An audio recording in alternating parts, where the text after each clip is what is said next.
Hello and welcome back, listeners, to another episode of Mind Over Matter. I'm your host, Sana, and today we have an exceptional guest with us, Dominika Staniewicz.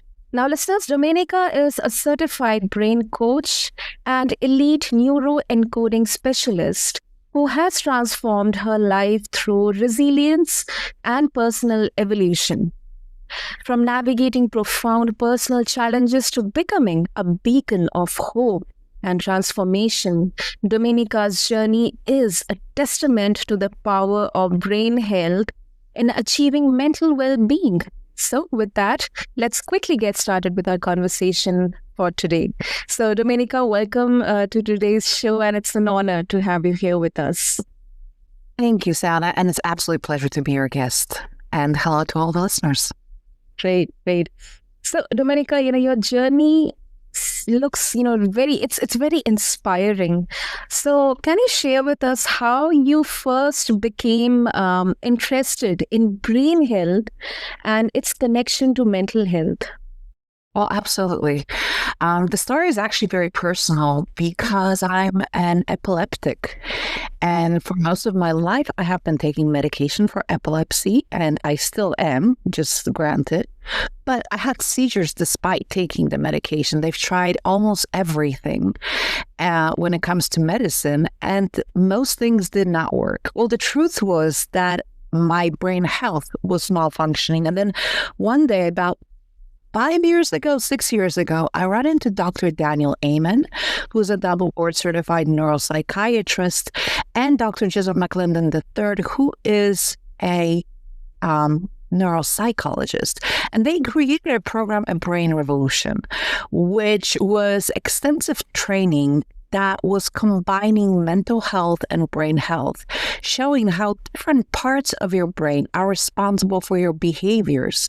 And for example, lack of nutrients or lack of oxygenation to a certain area can change your personality.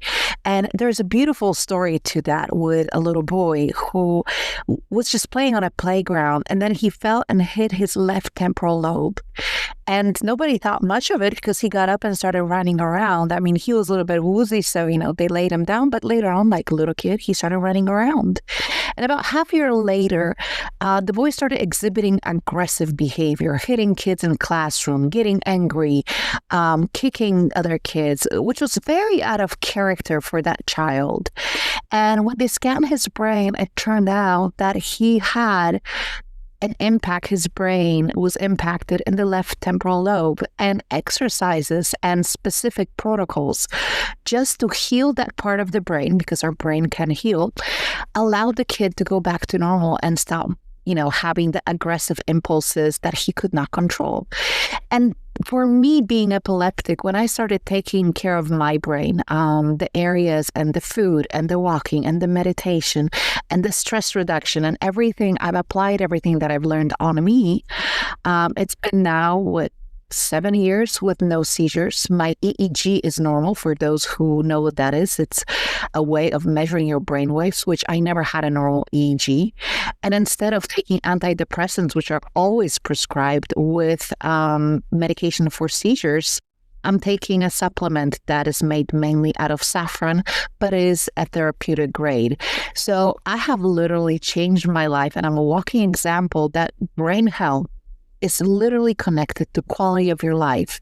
The truth is that everything is stored in your brain, your knowledge, who you marry, what job you take, how you react to stress. All of that is done by your brain. Yes, there is a brain-gut connection, but all of it is your brain. So if you take care of your brain will take care of you. That's a very, very important takeaway. So, Dominika, as you mentioned about brain health, and, of course, we all know about mental health. So what exactly is the differentiation between both these terms? Absolutely. So one is psychology, more related, and it's self-assessment. I feel depressed, but nobody is looking why you're feeling depressed and what is happening with the organ that is creating the depression. Brain health is looking at your brain, and there is a fantastic study published about 3.5 months ago by Dr. Daniel Amen and University of Los Angeles, UCLA. And they looked at 40,000 brains that were all diagnosed with depression. And the interesting thing they found is that depression in the brain looked very different. And they found that depression can be placed in 7 different areas of your brain. And though they thought every time we're depressed, something will be underactive, it turned out that certain areas of your brain were overactive. So, which means it gives you a reason why very often medication doesn't work. And brain health looks at the brain that creates those feelings, because your feelings are nothing else but chemical releases by your brain to an impulse that comes from outside. That's how you get a feeling. Now, they're very important, they're very real, but if that's a chemical release based on an impulse done by an area of your brain, that means we can control that, which means mental illness, it has nothing to do with your psyche. It has everything to do with health of your brain and how your brain functions as an organ. It's kind of like when you go and you want to run a marathon and you go, oh my God, I am out of breath after, 10 minutes, right? I can't run. I will never run a marathon. Well, you don't go and say, well, yeah, you have problems breathing. You go to a doctor, they check your heart and they check your lungs. They check because the outcome was out of breath. But what's wrong is not your breath. They look for reasons biologically in your biology, and that's your heart and your lungs.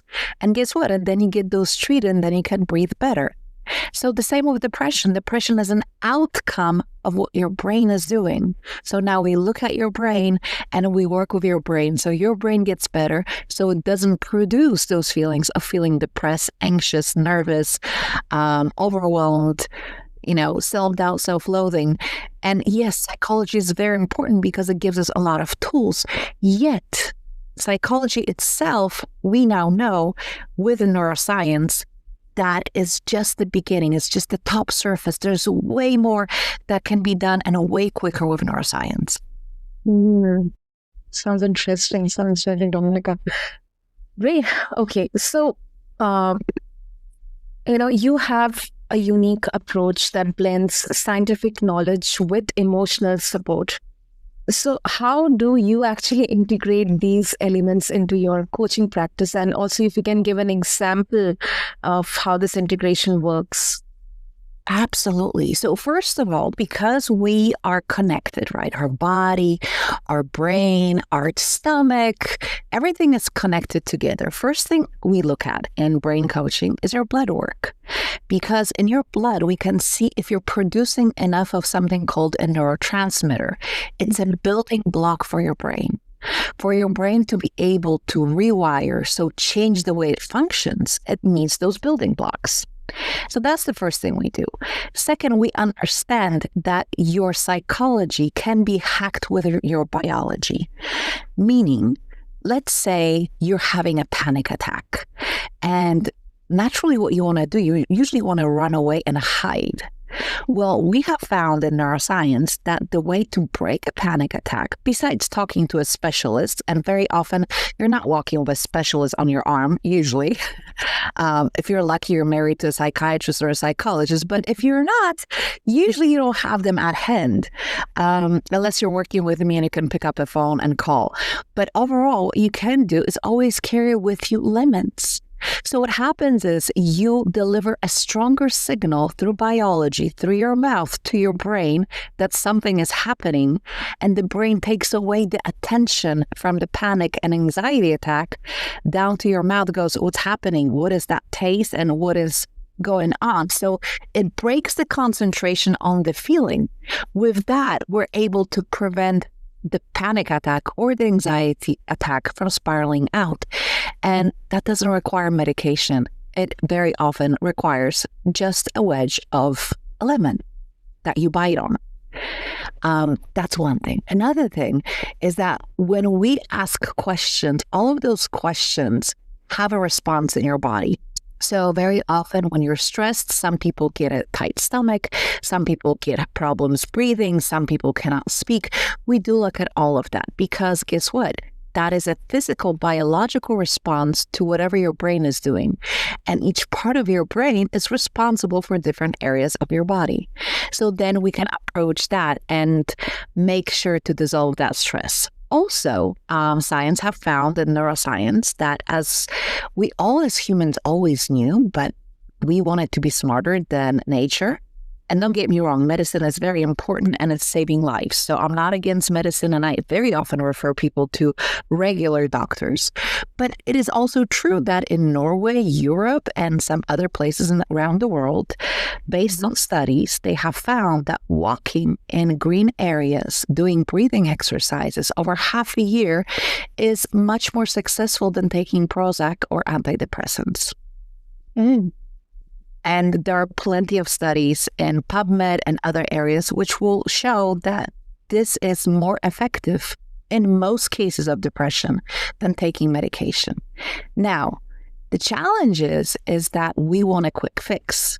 And very often working with a brain coach with neuroencoding person like me, elite neuroencoding person, we make you work for it. But the truth is that medication only masks your symptoms.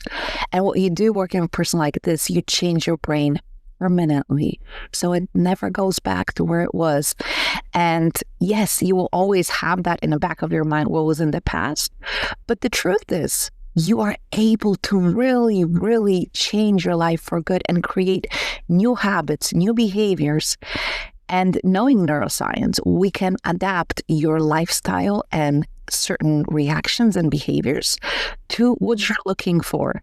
And I hope so. One of the examples is that I love, and I had a young lady that I was working with, and I was using EMDR as well as a few other techniques. And she had a car accident about 3 years prior to working with me. For 3 years, she did not get on a freeway, so a road with a very fast movement. For those who are not near freeways, those are huge, huge roads that are, thousands of cars, and she had a fear of that. Well, after 3 sessions of working with me, and that included swinging on a swing, which might sound very weird, but notice, we're a kid. How did you calm down your nervous system? Exactly. So with sessions, EMDR, and a few conversations within about 3 sessions, she called me and said, Dominika, I'm on the freeway. I'm like, well, congratulations. She just got on the freeway and got off. But hey, after 3 years, that's a success. Within 6 sessions, she called me after 6 sessions, I don't know, in the afternoon. She goes, I drove to work and back, and I was driving 80 miles an hour. The speed limit is 60. I'm like, girl, you're doing way too good. Please slow down because this worked way too well. We don't want you to hurt yourself, right? But she had no fear left. And she goes, my PTSD is gone. That took 6 sessions, not 6 years, not 6 months, 6 sessions. Wow. This is really transformative, Dominika, and thank you so much for explaining along with such an inspiring example for all of our listeners. So moving on, when we talk about brain health, stress and trauma, they can have a significant impact on it. So how do you help your clients manage and overcome these challenges? Well, that's a great question. So stress is, no matter where you live, you experience stress. And stress overall is not a bad thing. It becomes a bad thing when it's permanent. And that is the question of what value you put on events. That is something we need to find out. And the rules you've created for that. And what happens is your brain, it creates rules inside that you're not aware of. It's not that something that you do. So I want to make sure that everybody understands. Until you run into development, until you start actually the self-awareness journey, you did not create any of that. Your brain creates that for you without your participation because you're not aware how it works. But now that you're listening to this podcast, you are, and it's time to take responsibility. So stress is a reaction that is either fight or flight. Well, it is a fight or flight mode in your limbic system. That is part of your brain system. And it is your decision, well, your brain's decision, that something is dangerous or you are in danger. And that is something that creates stress, worry, etc. Now, there are other parts of the brain like basal ganglia, anterior cingulate, underdeveloped prefrontal cortex. All of those things play a role. But the truth is that events have only the meaning you give them. Let me give you an example. When you are looking, and let's say I'm Polish, right? And I lived in Poland for a very, very long time until I moved to the US. And I was walking down the street in Poland, and Poland people don't carry guns, so you're not really worried that someone's going to shoot you. Yeah. But there is this thing with people wearing Adidas. And people who wear Adidas usually are crooks and people who are dangerous and, that they can rape you, mug you, something in that area. And when you see Adidas, you feel stressed. Well, guess what? That doesn't happen in the US. That type of outfit is not worn by crooks in the US. But despite the fact that I knew that, if I would ever see somebody in those 3 stripes, I would freeze and change the street, go the other way. I had a stress reaction for absolutely no reason because I gave it a permanent meaning. Now, I've already worked on that, so that's in the past. But you have those habits and meanings that you gave because of your environment, that something used to happen, somebody else believed that's dangerous, and you create then a stress reaction. Or living in the future. I will never pass this test, right? And then you wind yourself up. Well, how do you know that? Do you have a crystal ball? Or they definitely don't like me the way they looked at me. Really? How do you know that? Do you have a crystal ball that goes into their head? Because I work with people and trust me, I don't know what they're thinking unless they tell me. So these are stress reactions that we create, and stress is self-induced, and we got to take responsibility for that. Stress is not, the outside world is what it is, and how you perceive it, how you interpret it, what meaning you give it will create stress. Now, trauma is a little bit different. Okay. Trauma is actually physically, biologically changing how your brain responds. And we can see that on SPECT scans. It's a type of MRI where we measure blood flow and oxygenation to your brain.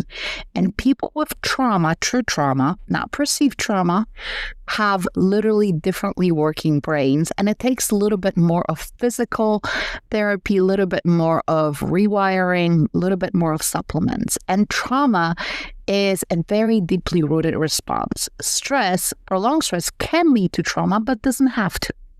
So it's very important to understand that people with trauma have been going through extreme difficult times for a prolonged period of time, and it becomes kind of their default behavior.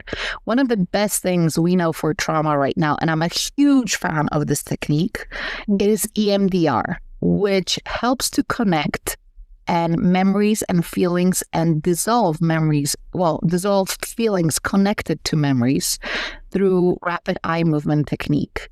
It's non-invasive and it does magic. It takes away the pain, and it has been used very successfully on people with PTSD after rape, after war, for all the veterans. And what happens is that we cannot change the past. We all agree on that. But what we can do, we can change how you perceive the past and what emotions are attached to it, which means what triggers are you going to be responding to? And that is something we can change. With stress also, I would highly advise before you diagnose yourself that you're highly stressed to check your magnesium levels, because magnesium is a little neurotransmitter that is very important for your nervous system, and low magnesium will create responses of stress that otherwise wouldn't be stressful to you. So make sure your magnesium levels are in the 70th percentile of the norm. Wow. Some great facts, some great explanation, and it's evident that managing stress effectively is actually key to maintaining both brain health and overall well-being as well. So, Dominika, how to, your book, How to Dream Big and Act Small and Achieve Success, it offers practical steps for personal growth. So how does brain health play a role in achieving these goals? Oh, well, your brain is the one who decides if you're going to achieve those goals. It doesn't get more clear than that. Brain decides, who you're going to marry. Brain decides who you like, what do you find attractive. Brain creates also fetishes, right? So if you have a fetish, it was created not by you. Your brain just did a weird connection and created a fetish. Yeah. So what I would say is that brain health, it's like you cannot run a marathon if you have an unhealthy heart. And if you have an unhealthy heart, you're going to a cardiologist. And then you're going to fix your heart, and then you can run a marathon. Or you go to a pneumologist, a person who deals with your lungs, right? And you fix that. So your brain health, because each part of your brain is storing either memories or language. So for example, there's something like primitive impulses. If they don't disappear, your brain might function like a low autistic brain. Getting rid of those impulses might actually get rid of ADHD or autism in some cases, or misdiagnosed autism. So your brain is literally responsible for your success. If you want to be successful, you need to optimize and rewire your brain. The book that you're talking about is specifically for people who get overwhelmed. They have a lot of negative self-talk, and they're being told, yes, burn your boats, be all in. You've got to do it all at one time. No, you don't. Your brain will not handle this well. And you will do, that's so important because New Year's is coming. I don't know when this episode is coming up, but around probably New Year's. Yep. So with that being said, do not go and make New Year's resolutions because you're setting yourself up for failure. Why? Because you want to change too many things at one time, and your brain is not designed to do that. Just pick one goal. Pick one goal and work on just one thing and make that a habit. And when that is successful, celebrate. See, your brain gets addicted to dopamine. Your brain gets addicted to alcohol. Your brain gets addicted to drugs. But it also gets addicted to joy and happiness. So you can deliver that on your own. Remember how you were happy when you were a kid. How did you celebrate? How did you anticipate? What did you do with your body? And bring that back and celebrate the smallest wins. Your brain will get addicted to that as well. Go, that feels good. Let me do it again. Yep. And it becomes easier and easier. And the book teaches you simple strategies, how you can really be successful without feeling overwhelmed. And the truth is, the better you get at the basic things, the more challenging things will become easier and easier, and the success will just grow right with you. Lovely, lovely, Dominika. What a message for our listeners to take away, especially for the new year, for a new beginning. So before we wrap up, looking ahead, what are your goals and aspirations for the future of your coaching practice and personal journey, if I may ask? Oh, absolutely. So for my coaching practice, I will have 3 spots open next year, starting next year, because my clients are happily moving on, which I enjoy, kind of sending them on their way, because that means they don't need me anymore.